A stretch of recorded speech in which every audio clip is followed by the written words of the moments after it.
What this is all about people with subprime credit and also people new to credit. So it's kind of a second chance, if you will. So starting the middle of next year, for people that are denied credit, FICO is going to give them the opportunity to have a second cut. And they're going to look at their bank accounts, and they're going to see, have you had the bank account for a long time? Have you overdrafted? Other things like that that might give people the ability to raise their score up to 20 points and maybe get into a loan that they otherwise would not have qualified for.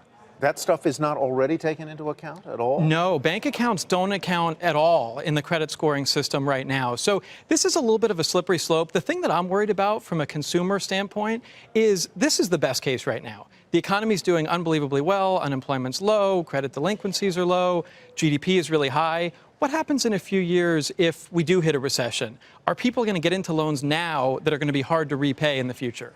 Don't banks take this into consideration? I mean, mortgage lenders or anybody looking to extend a loan, that they'll take a broader look, or do they simply just look at that FICO score and that's that?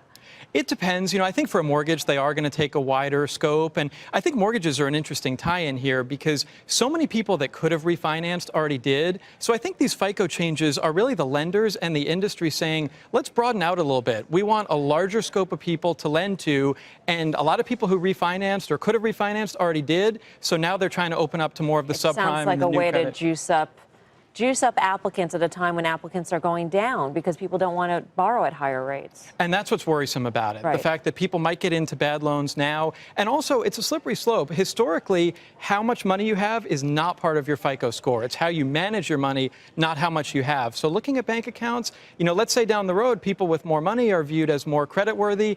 That kind of defeats that whole access to all principle that I think is really inherent in credit. So in other words, is this going to be sort of the court of appeal? In other words, you get one credit score, and if you don't succeed, you go back and you appeal, and they run a second sort of screen and look at your banking history? That's right. Yeah. FICO says that there are about 4 million people whose scores could go up about 20 points based on this model. They say about 7 in 10 people who fall under this category will be approved that wouldn't have otherwise. 7 in 10 of people who wouldn't have gotten approval, when they go back for this second cut, will get approved? That's what they're saying. And I think that's fine for people that are new to credit. Like, for example, I have a brother in his mid-20s. He had trouble getting his first credit card because he didn't have credit. Yeah. He rented an apartment, but that didn't count. He had a cell phone. That didn't count. Utilities. I'd like to see those things addressed. I think some of these requirements, though, might be going a little too far. It sounds like loosening lending standards in a different way, in a more formalized way.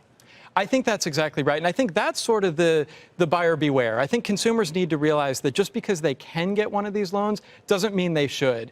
Don't qualify only under the best case scenario. Think about, what if my income went down a little bit? Or what if, interest rates continue to go up? Credit card rates are 17% now. They could well be 18% a year from now. Their borrowing rate also, I would assume, would be much higher using an ultra FICO. That's right. Yeah, we see on the high end, credit card rates average about 25%. On the low end, they average about 17%. So if you go through and submit the ultra FICO, the super, they may charge you more. They're going to know than you would if you just went through on the first cut. That's definitely possible. Yeah, the worse credit score, the higher the interest rate. So really important for consumers to pay those balances in full. I mean, you don't want to be paying 17, 25% just to get some rewards. Rewards are great, but you got to pay those bills in full.